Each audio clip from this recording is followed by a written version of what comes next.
Hey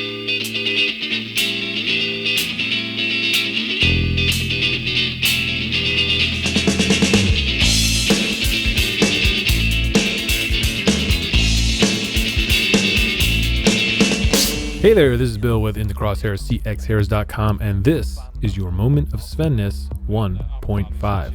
For today's episode, we are going to head back to the Belgian National Championship race and look not at the pro riders, but the race within the race among the elite men without contracts.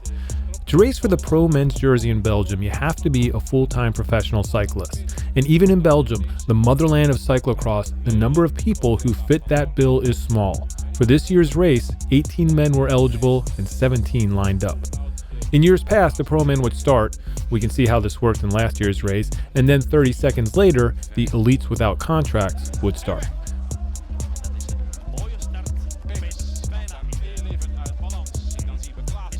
For this year, the Belgian Federation made a change and started the pros and the contractless riders together.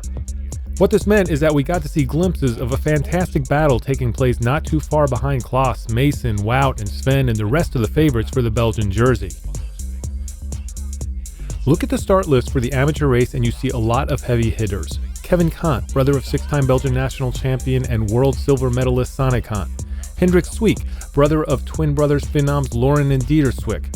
Angelo de Klerk, son of former world champion Mario de Klerk, Vincent Bastains, former Belgian junior national champion, and Jan de Nulleware. De Nulleware is the name you may have heard of after his involvement at the end of this year's Koppenberg-Cross.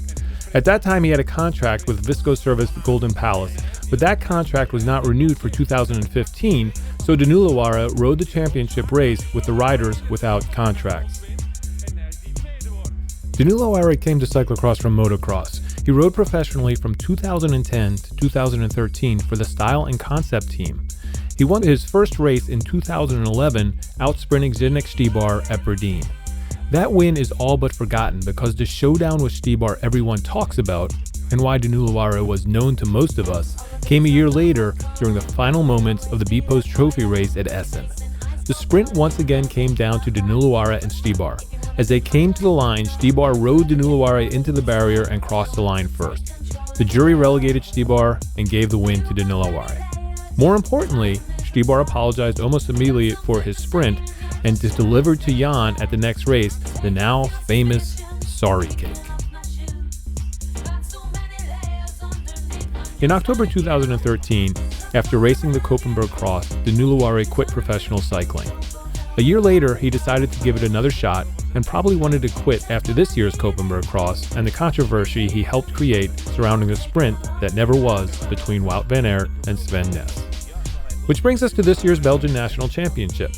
As we scan the starting grid, we can see that de Nulleware and his orange gloves pop up from the scrum.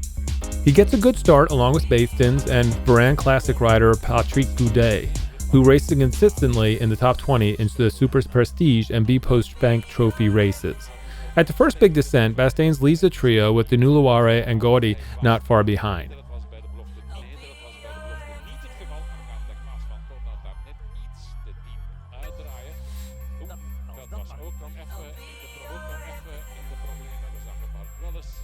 With 5 to go, Gaudy has about 15-second lead over de Nulleware and Bastains.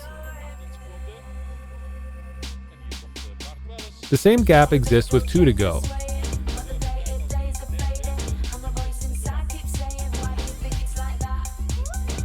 We get a glimpse of the trio at the barriers. Gaudy has been passed, Bastains and de Nulleware are side by side. At the pit, Bastains has taken a slight lead, but it doesn't last.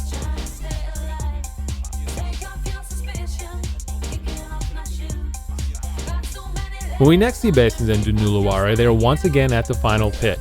This pit is practically on the finishing straight and the track is no longer rideable. What this means is that we actually get to see 2 sprints, a running sprint and then a riding sprint. It is truly an amazing sight. Over an hour of racing on one of the hardest courses of the year, and these guys are sprinting on foot for the win. As they leave the pits, you can see de Nulleware get a final word of encouragement from Golden Palace team manager Niels Albert.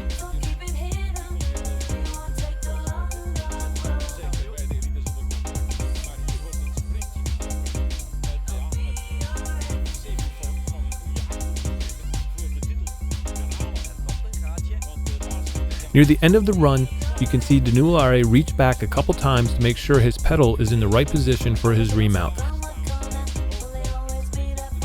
Bastens is the first to remount and takes the inside line. Danulare is next to get on, quickly transfers his hand from the tops to the drops and puts in a huge effort. He quickly comes alongside Bastens, who knows he's been beat, and sits up, leaving Danulare time to post up and enjoy the win. A win that after a rocky season has to feel amazing. And that, I believe, is the takeaway here. No matter how bad your season may be, one good race can turn it all around. It doesn't have to be a win or even a podium spot, but a performance that you can look back and say, that was one I can think about and smile. And that's the one that's going to get me going next season. And that is your moment of SVENNESS.